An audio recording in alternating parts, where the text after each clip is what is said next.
So today you guys had significantly lower turnovers than last game. How did you like the way you guys were protecting the ball today? We protect the ball very well. We practiced it in practice the past 2 days. Coach been emphasizing taking care of the ball, and if we take care of the ball, get good offense, we'll score the ball very well at a high rate. So we did very good today, I think, taking care of the ball. Avery, how would you describe just how your first 2 games have gone for you here? I think I played very well, but I think I could play a little bit better just for my team.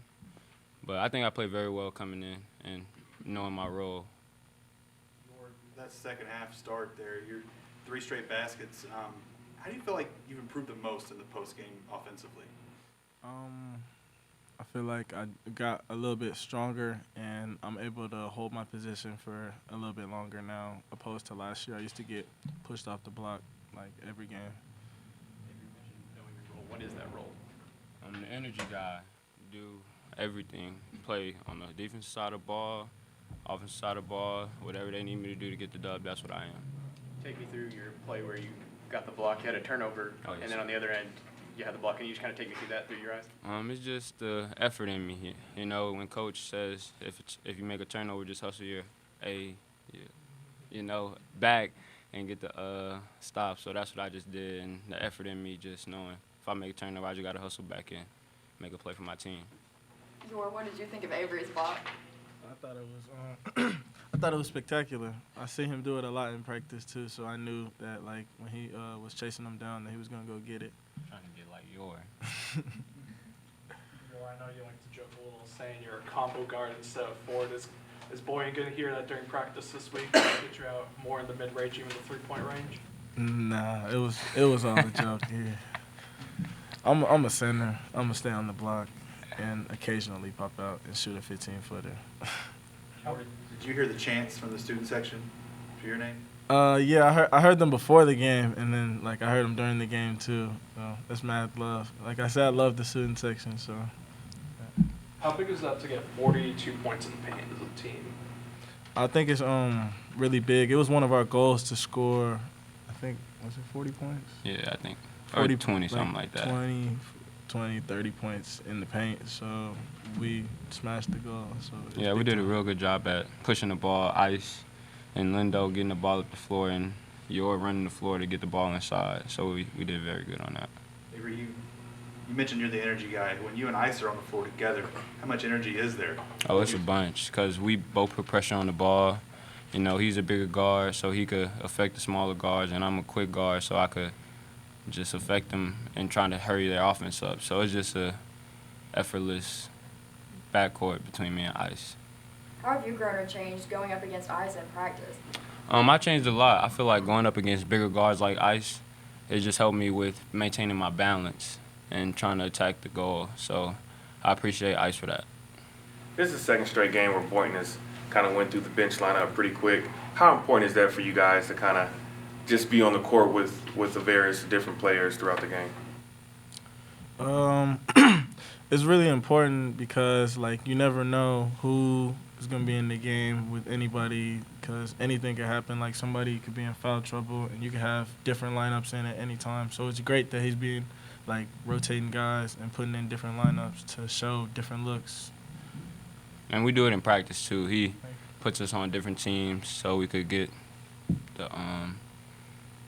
the mesh with each other. So yeah. How much were you guys wanting to try to get that bucket late? I was trying to get him a buck. I wanted him to see him score bad, but unfortunately he didn't. But it's all right. He's going to get one. You guys on the bench seem to really be amping him up there on the last inbound play, trying to get him an opportunity. We tell him every time he gets in there that he got to score, because he doesn't play that much, so we really want him to score whenever he gets in the game, or at least attempt to score. But he's a great guy. He's the backbone of our team. He's just so unselfish that he doesn't want to like take a lot of those shots. But I feel like whenever he gets in, he should shoot it every time.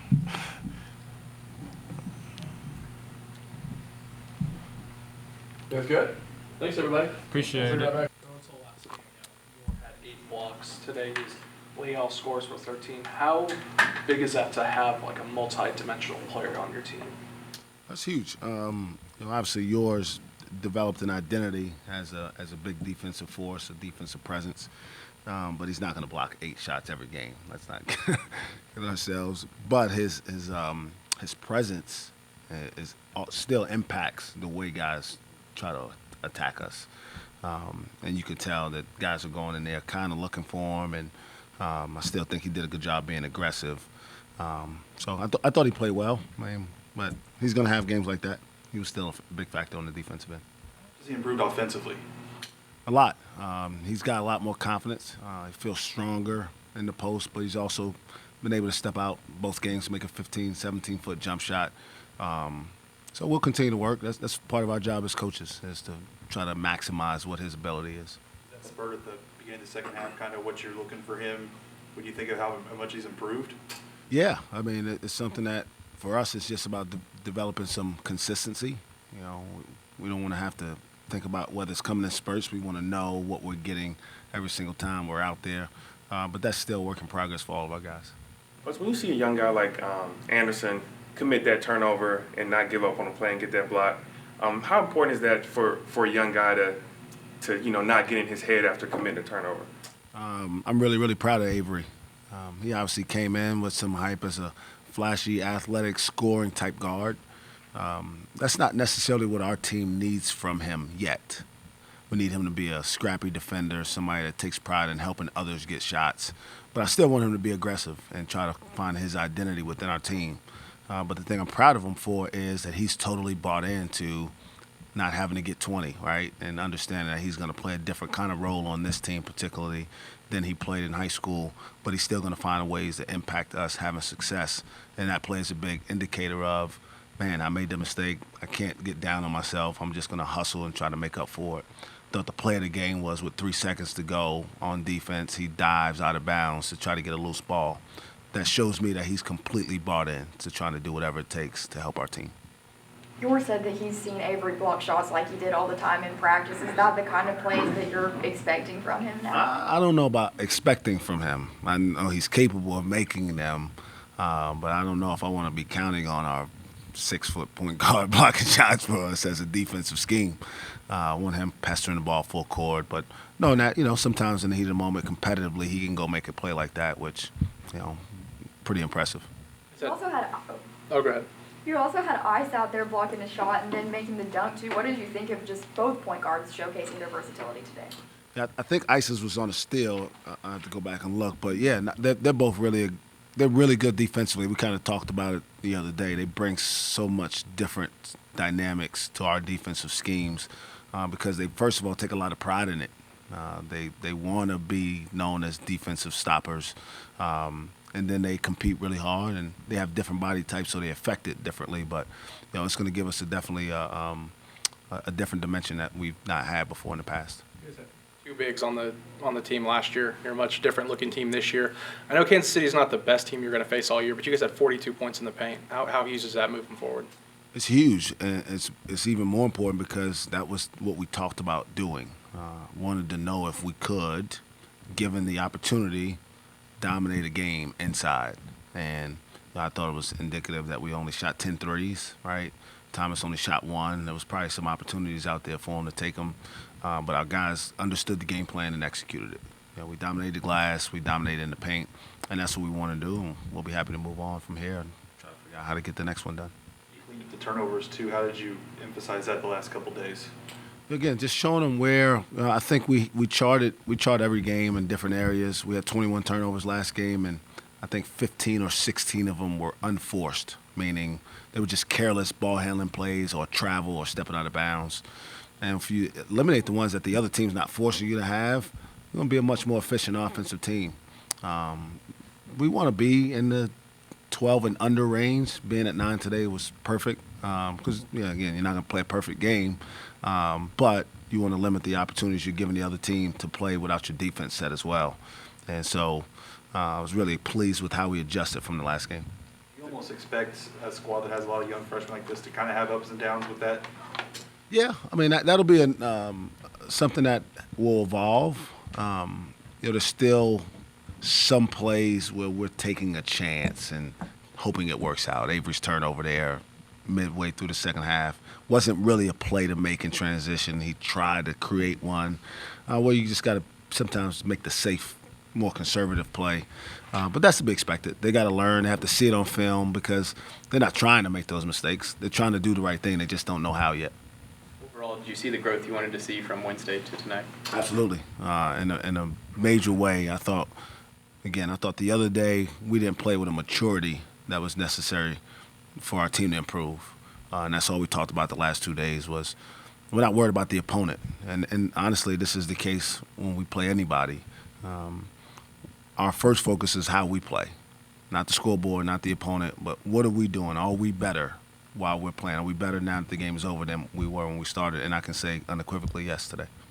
Before the game, did you see, after the jitters come out, the season opener, did you see your young guys kind of carry themselves a little differently before this game than last game at all? Yeah. I mean, you can tell they're more comfortable, more confident. They understand the routine, right? That everything was new. Right? Starting lineups, people being there, wearing the uniforms, going to pregame meal, understanding what time you got to be at the gym. And so now you start to settle into a little bit of a routine. So naturally, those guys will get more comfortable and feel better about going through the process. Obviously, you want to win the game, but is that part of it, kind of just as important too for your young guys just to get some reps in? Yeah. I mean, everything we do pretty much is by design, Play an exhibition game, you play a scrimmage, you just try to put them in as many situations as you can so that later in the year you've experienced it all. We're going to go on the road next and play against a really good team. Be an opportunity for us to see how we handle that. So later on in the year, it's not brand new when we go to Lubbock for the first league game. Not quite the same, but similar in those respects. You guys finished with a plus 16 rebound advantage. 8 different guys with at least 3 rebounds or more. How important this early in the season is it to see everyone willing to attack the rim? Yeah, I mean, we're bigger than we've been. But we're still far from the biggest team, and we're still sometimes going to be much smaller than the teams we face. So I think our guards have to continue to be contributors in the rebounding area. So to see basically everybody have at least 8 rebounds, except Trey, I think, and multiple guys get more than 2 is a big sign that guys understand that, to get it done for us to win at the level we hope we can, that we're not just going to have a guy get 18 rebounds or 12 rebounds every night. We're going to have somebody get 6, somebody get 4, and collectively we can get it done. You mentioned before the first game that you went through the national anthem, halftime stuff. Is there anything like that you do to prep for a road game, their first road game?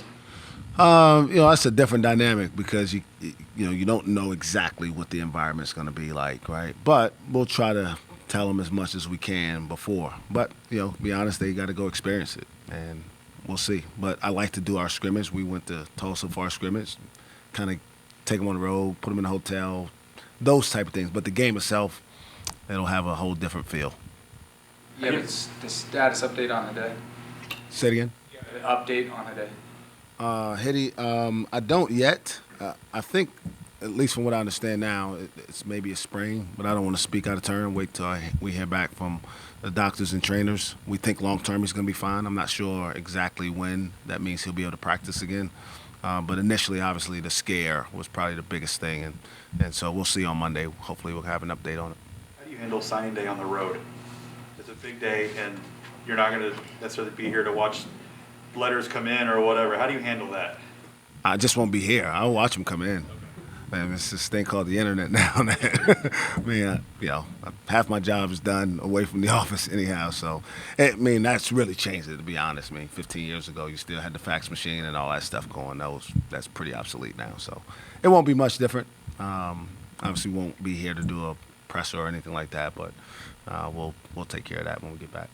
How much did you want to see Trey get a bucket there late in the game? Man, I've said it before.